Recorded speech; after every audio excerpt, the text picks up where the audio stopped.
Imaginez une chaîne de télévision dont tous les programmes seraient audio-décrits, sans besoin d'une quelconque manipulation sur votre télécommande. Colombo décroche le combiné et compose le numéro. Imaginez une émission de télé présentée par un animateur aveugle. Mais est-ce que c'est une expérience qui est accessible à tous, partout? Au Québec, depuis 6 mois, ce rêve est une réalité. En pratique aussi. Décris-moi une télé. Diffusée gratuitement dans tout le Québec, Ami Télé est la première chaîne francophone au monde intégralement audio-décrite. Cette chaîne de service public vise aussi à informer et à sensibiliser au handicap en général via l'émission Ça me regarde, qui est tournée dans les bureaux de la chaîne à Montréal. Émission 37, manchette prise 1. Luc Fortin, animateur non-voyant de l'émission Ça me regarde. Je suis arrivé ici à Ami Télé parce qu'on m'a fait une offre. J'étais déjà animateur à la radio dans une toute petite station où chaque émission, peut-être un peu comme Vivre FM à Paris, et donc chaque émission avait un but social. C'était pas nécessairement uniquement le handicap, mais j'aimais ça, mais on travaillait un peu dans le secret. Et quand on m'a ici invité à joindre l'équipe pour animer un magazine sur le handicap, connaissant la portée que peut avoir une chaîne télévisuelle, je savais que le message que je souhaite faire entendre avait justement plus de chance d'être entendu. Aujourd'hui à l'émission Ingrid Seman, Sylvain Noël et Jessie Archambault et M. Forgette qui vient faire son petit tour. Bonjour Pascal. Bonjour. Hey, les gens qui ont des handicaps visuels utilisent pour se déplacer un GPS. Je vais vous proposer une autre application qui permet de se repérer dans son environnement. Le moment où je l'ai trouvé l'utilité la plus grande, c'est en transport en commun. J'étais dans l'autobus et tout le long de mon trajet, on me disait ce qui se passait autour de moi. Malgré sa récente création, Ami Télé a déjà conquis de nombreux téléspectateurs atteints de déficience visuelle. Gilles Ouellette, malvoyant. J'écoute Ça me regarde parce que ça m'apporte beaucoup d'informations sur la communauté handicapée visuelle. Comme également je travaille dans le domaine des personnes handicapées, je tente de toujours me tenir informé sur tout ce qui peut se passer dans la communauté handicapée visuelle, les nouveautés, des nouvelles informations. Donc, ça me tient au courant. Puis, je trouve que c'est une mission d'affaires publiques qui est très intéressante. Jessie disait qu'on abordait différents sujets à l'émission, effectivement, en tout cas, différentes réalités, déficience intellectuelle, perte visuelle et déficience auditive, avec un nouveau guide qui existe depuis le printemps. La plupart des reportages diffusés dans Ça me regarde sont préparés par la jeune journaliste Jessie Archambault. Il y a certains sujets où j'ai l'impression que je suis la première à y aller, à parler à ces gens-là, à couvrir leur événement, mais c'est un bon sentiment lorsque je couvre quelque chose, je vais voir des gens, je raconte leur histoire, puis quelques mois plus tard, ça ressort dans les médias traditionnels. Moi, c'est Joël Parent, puis je fais la course extrême non-voyant ici. Je donne la parole à des gens qui n'ont pas nécessairement la chance de s'exprimer dans les médias traditionnels.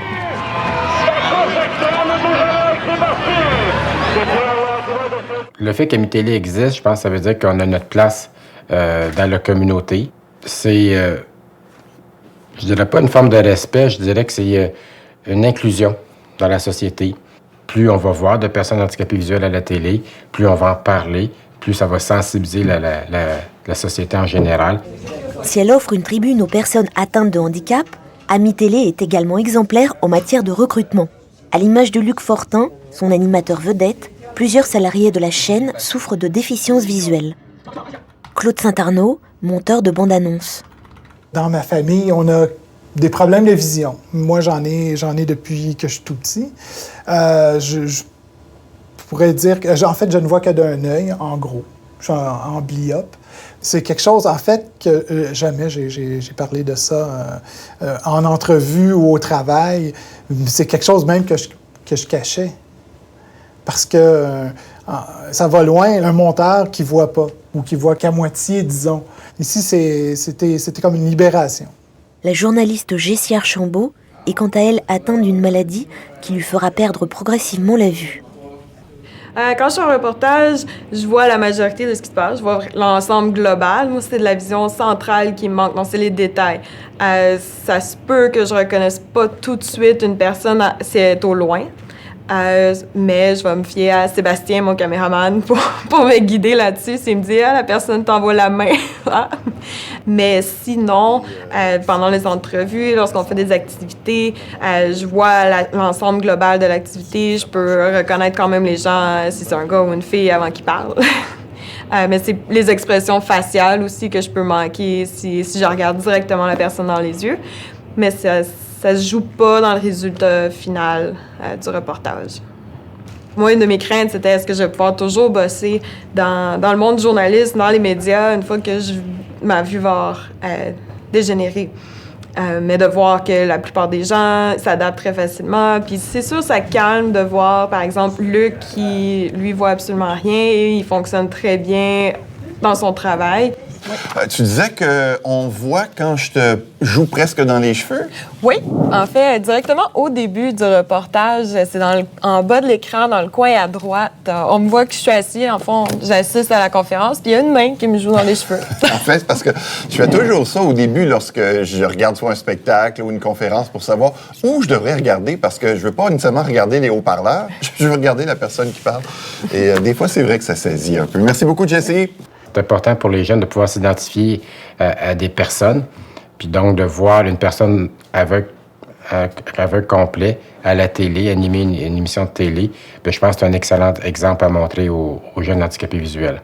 Je pense qu'on peut être un modèle dans l'idée que c'est possible de voir le papier d'un animateur qui lit en braille, puis c'est pas grave. Même, on va normaliser la chose. Puis on va normaliser la chose éventuellement d'avoir des animateurs en fauteuil. Ce que je souhaite, c'est que la personne handicapée ne soit plus regardée comme l'exception, que tranquillement, les gens puissent faire leur classe ici, puis aller travailler ailleurs dans les médias. En quelques mois à peine, Ami Télé est devenue une référence en matière d'audiodescription au Québec. Les émissions produites directement par la chaîne sont rendues accessibles aux déficients visuels par une technique innovante, l'audiodescription intégrée. Dans les reportages que je fais, on n'ajoute pas une troisième voix qui fait la description par rapport aux les autres émissions qu'on va retrouver en ondes sur Ami Télé. Les reportages, nous, on utilise les gens qu'on fait les entrevues avec. On va leur demander de décrire beaucoup ce qu'ils font. Lorsque c'est des trucs très manuels, on va leur demander de décrire en plus de détails possible ce qui se passe. Comment ça fonctionne, où est-ce qu'ils sont, l'environnement, pour éviter d'avoir une troisième voix qui embarque. Bonjour, mon nom c'est Émilie. Je suis la gérante de l'AQVA, donc l'Association québécoise de voile adaptée. Alors, on est à Pointe-Claire dans un club de yacht sur le lac Saint-Louis. Je suis présentement sur un bateau au bord du quai, prête pour aller partir à la voile. Ça peut servir à éduquer les voyants, de leur faire prendre conscience de où est-ce qu'ils sont, puis qu'est-ce qu'une personne aveugle ne verrait pas, qui peut être important. Les bandes-annonces traditionnelles, il y a une nouvelle tendance. En fait, il y a une tendance qui dure depuis longtemps, mais où on fait vraiment beaucoup de place à l'image et à la musique. Finalement, on fait un montage un peu vidéoclip, puis à la fin, on va nous dire « Ne manquez pas l'émission que vous ne devez pas manquer ce soir, 21h. » D'accord? Et quelqu'un qui ne voit pas, finalement, il n'y a pas d'information, pas assez d'informations pour lui dire « Oh, peut-être que ça m'intéresserait, peut-être pas. » Dans les bandes-annonces traditionnelles, quelquefois, ça laisse à désirer pour ces gens-là. Et, donc, nous, on peut pas faire ce genre de bande-annonce-là. Ça n'aurait pas de sens. Il n'y a aucun sens. Surpris avec sa maîtresse par un paparazzi. Je la connais pas, cette fille. Ah bon? Elle est avec lui. Tu te fous de moi ou quoi? Alors, il y a deux éléments que j'ajoute pour faire mieux comprendre. C'est premièrement, bien sûr, le bruit de la caméra photo. Et ensuite, la voix hors champ qui explique ce qu'on voit, c'est-à-dire une photo qui est dans un tabloïd, où on voit... Surpris avec sa maîtresse par un paparazzi. Je la connais pas, cette fille. Ah bon? Elle est avec... Voilà. Et donc, notre milliardaire est surpris par un paparazzi et on l'explique parce que quelqu'un qui ne voit pas, ne peut pas voir la page du journal que je suis en train de montrer à l'écran. Le reste des programmes diffusés par la chaîne est 100% audio décrit de façon classique. Sophie sourit.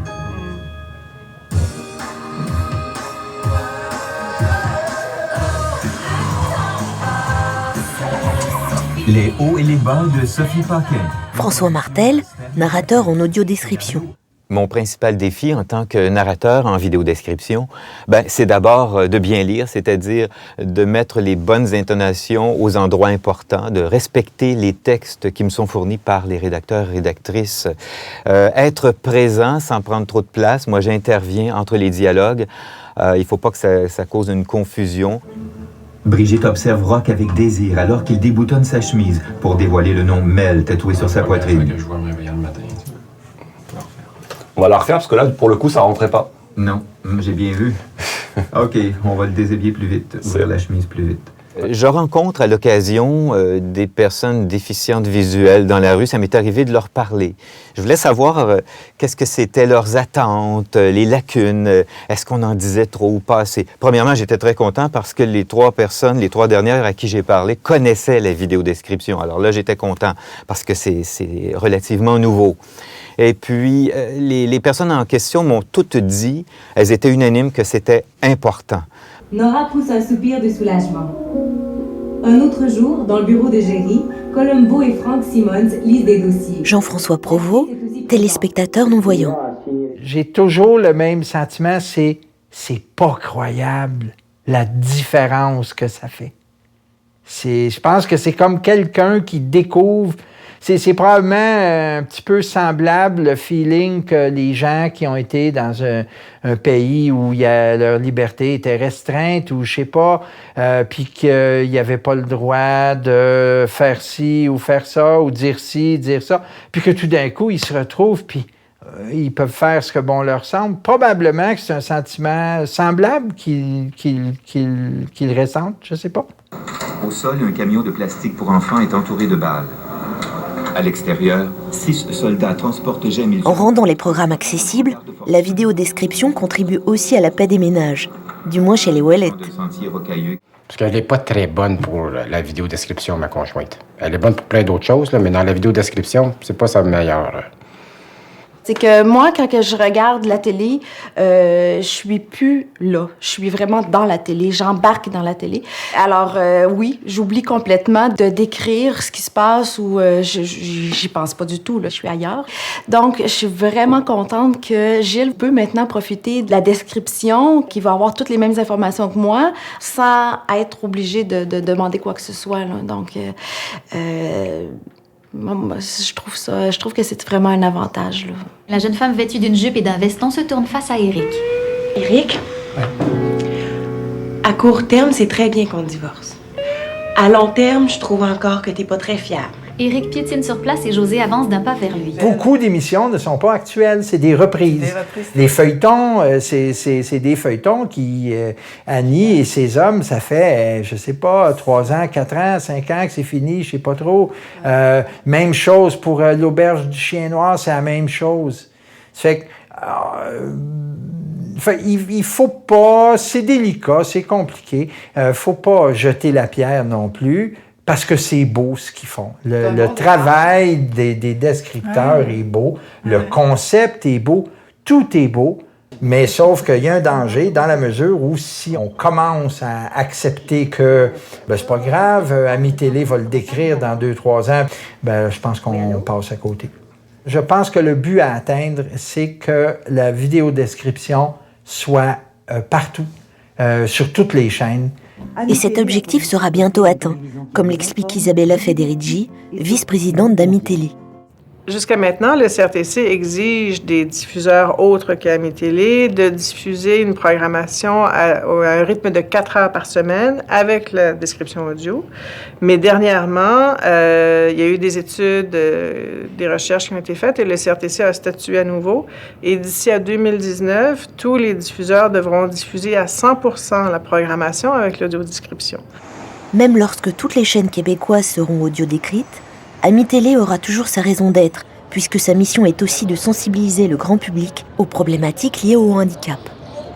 Une sensibilisation qui commence en interne, comme en atteste l'expérience de François, réalisateur sur Ça me regarde depuis 3 mois. Vous aviez l'habitude de travailler avec des personnes en déficience visuelle? Première fois, première émission, première série télé qu'on fait avec des gens, avec Luc, qui est un animateur non-voyant. Et c'est très, très intéressant, surtout. Ça développe notre esprit d'observation un peu plus, explication davantage. Devant vous, il y a frigo, micro-ondes, un frigo. Oui, ça ressemble de ce côté-là, devant vous. C'est plus la cuisinette des employés. Et nous, on a transformé ça en petit studio télé adapté au milieu. Bien éclairé. Est-ce que vous sentez un peu la lumière? Oui, je la vois. Parce que moi, je suis semi-voyante. Donc, je vois quand même, c'est comme c'est du nouveau, il faut me guider parce que mais je voyais pas les frigos.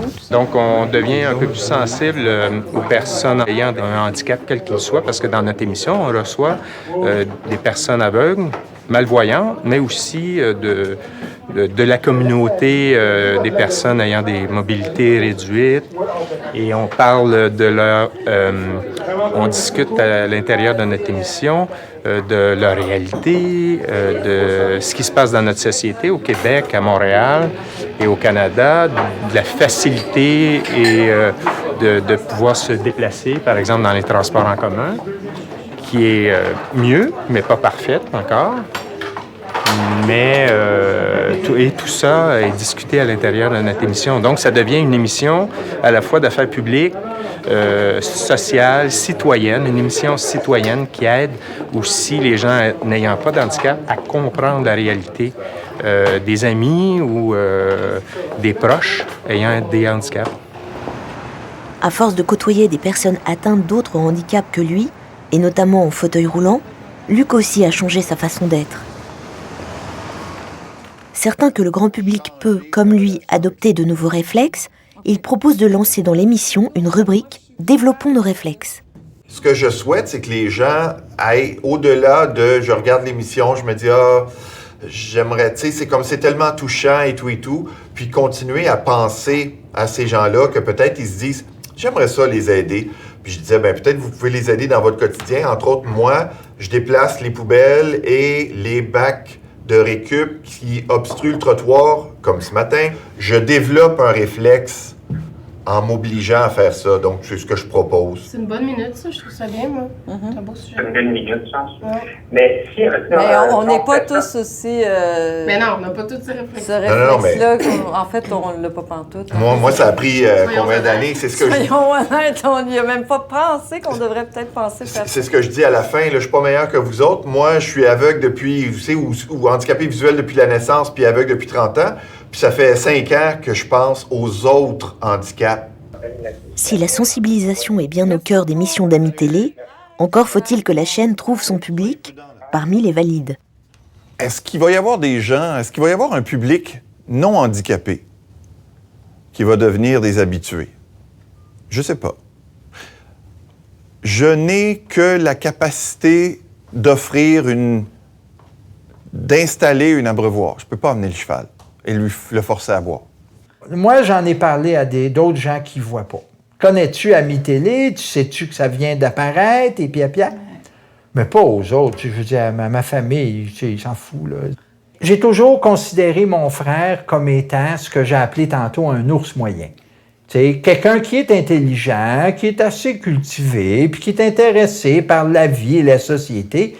Et là, je me demande, est-ce qu'il va regarder ça? Puis je me réponds non. Alors, je me dis qu'il y a, comme lui, tout un pan de la société qui probablement vont faire pareil. Ouais. Parce que, faut le dire, c'est une niche dans une niche. On est dans un monde où les chaînes sont de plus en plus spécialisées et on pourrait parler d'Ami Télé comme étant une chaîne surspécialisée.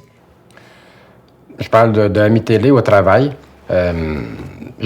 Souvent, les gens me disent qu'ils ne l'écoutent pas, ils ne savaient pas que ça existait. Donc, moi, au travail, je fais beaucoup de publicité pour Ami Télé. Souvent, ils sont surpris de savoir ce que c'est, à quoi ça peut servir. Puis, souvent, il y a des gens qui me disent « Ah, je l'ai écouté hier soir, j'ai trouvé ça intéressant, c'est le fun pour vous. » Donc, c'est également une forme de sensibilisation. Alors, le grand public regarde-t-il Ami Télé? pour n'avoir le cœur net, nous avons posé la question dans les rues de Montréal. Je voulais savoir si vous connaissez la chaîne de télévision Ami Télé. Non, je n'ai aucune idée. C'est la première fois que j'écoute ça. Ça me dit quelque chose. Pas du tout. Ouais, ça me dit quelque chose. Je pense que c'est une chaîne de télé communautaire, non? Tout à fait. C'est tout. La télévision, c'est pas mon fort, en fait. C'est plus les médias sur Internet. Non, pas du tout. C'est nouveau? Ça existe depuis 6 mois. Bon. Vous n'avez jamais entendu parler. Non, pas du tout. Est-ce qu'on y a accès au Québec? Et donc, c'est une chaîne de télé pour les aveugles. Oh, allons donc. Ouais, mais moi, j'ai une phobie de devenir aveugle. Ah, juste à penser à que je verrais plus. Non, je pourrais pas regarder un programme comme ça. Ça me traumatiserait complètement. Est-ce que ça vous intéresse d'en savoir plus sur le handicap? Ben ouais, c'est toujours intéressant de connaître ça, parce que ça touche beaucoup de monde quand même. Donc, Moi, ça m'intéresse. Pourquoi? Mais parce que c'est une... Ben, je sais pas comment expliquer. Ça m'intéresse parce que c'est une réalité qui est différente de la mienne. Puis que moi, je m'imagine pas vivre avec comme sans voir ou sans entendre. Fait que ça m'intéresse parce que c'est différent, puis c'est pour ça. Ben, c'est juste beau de voir comment ils s'adaptent justement avec leur handicap, puis comment ils vivent avec, puis c'est intéressant. Puis quand tu cherches un peu, il y a quand même beaucoup de gens qui vivent avec des handicaps de toute forme, là, légers ou plus graves. Donc vous pensez que c'est une bonne idée? Ben oui, c'est sûr. Allez-y. Allez-y vous, le regardez. Ben oui, on va y aller certain. Vous allez nous donner le numéro de la chaîne. Donc c'est Ami Télé, après ça dépend, des fois c'est 17, 26. Des fois c'est 26. 26 pour moi. Et c'est accessible maintenant? Oui, pour tout le monde, tous les jours. Je vais tout de suite. Merci. Merci. Si cette jeune chaîne n'est pas encore très connue, la philosophie d'Ami Télé commence à faire des émules dans la société québécoise. Lors d'un reportage avec Jessie Archambault, nous avons ainsi rencontré des valides et des non-valides unis dans la défense d'une cause commune. Je me trouve au Robin des Bois, un restaurant sur le boulevard Saint-Laurent à Montréal où a lieu le lancement officiel du projet À la porte, un projet pour l'accessibilité universelle, surtout dans les métros de Montréal. Si vous voulez un bon exemple d'inaccessibilité, voilà, on en a un. Ce combat pour l'accessibilité est porté par 2 photographes valides et par Kevin, un jeune Montréalais en fauteuil. Ces gens-là, ils sont venus à Ça me regarde. Ça fait déjà 2 mois de ça quand le projet a commencé. Puis moi, je fais un suivi avec eux, donc avec le lancement officiel du projet. Kevin, donc on l'a rencontré dans un cadre tout à fait pas professionnel, c'est-à-dire autour d'une bière dans un bar accessible. Et il nous a parlé en fait assez rapidement du problème d'accessibilité, duquel nous n'étions absolument pas conscients. Quand on a appris donc que seulement 8 des 68 stations du métro étaient accessibles, pour ne citer que ça, ça nous a un petit peu surpris déjà, mais choqués. Et on s'est dit que si nous, on n'était pas au courant, il y avait probablement beaucoup d'autres personnes qui n'étaient pas au courant. Et vu qu'on avait une plateforme qui nous permettait de raconter des histoires de vie, des témoignages humains, on s'est dit, utilisons cette plateforme pour essayer de sensibiliser autant de personnes que possible. Donc, sur cette plateforme numérique, intitulée Portrait of Montréal, les 2 photographes ont publié 68 portraits de personnes bloquées à la porte du métro, comme nous l'explique Kevin Breton. C'est un projet qui est très inclusif, 68 personnes photographiées devant les 68 stations de métro de Montréal. Certains ont un handicap visible, d'autres invisibles. Certains sont malvoyants, d'autres non. Il y a des personnes âgées, des familles avec leurs poussettes, des gens sans handicap. C'est le plus inclusif possible. Alors, mon lien avec ce projet, c'est que je suis la jeune maman de Emma, qui a aujourd'hui 8 mois. Et je me suis rendu compte que me déplacer avec elle, avec la poussette et tout ça, dans le métro de Montréal, c'est pas possible. Donc j'ai vu l'appel de Mika qu'il y avait sur Facebook et j'ai décidé de répondre. Plus on va en entendre parler, plus il y a de gens sans handicap qui vont avoir un intérêt pour ce projet-là. Et ça défait en fait les vases clos. Parce que souvent les organismes ou les personnes handicapées vont se rassembler, ils vont travailler ensemble. Mais le but, c'est que les gens qui n'ont pas de handicap soient autant sensibilisés que nous. Parce que c'est de cette manière-là qu'on va pouvoir travailler en équipe puis améliorer les choses.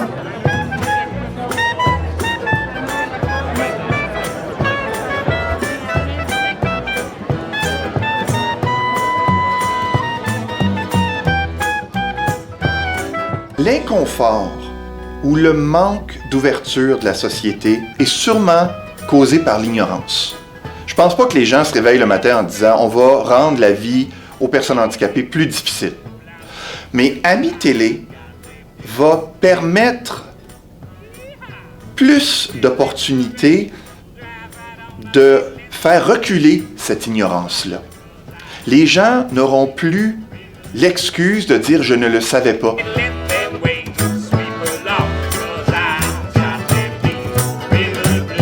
Puis, je pense que les gens sont curieux.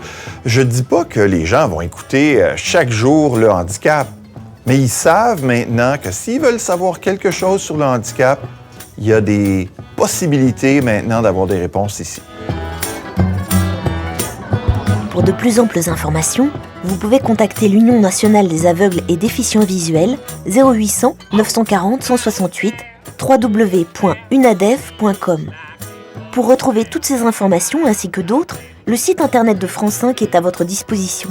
www.france5.fr/à vous de voir avec des tirets / ou écrivez-nous. À vous de voir, France Télévisions, pôle France 5, 10 12 rue Horace Vernet, 92 130, ici les Moulineaux, c'est d'Aix-Neuf.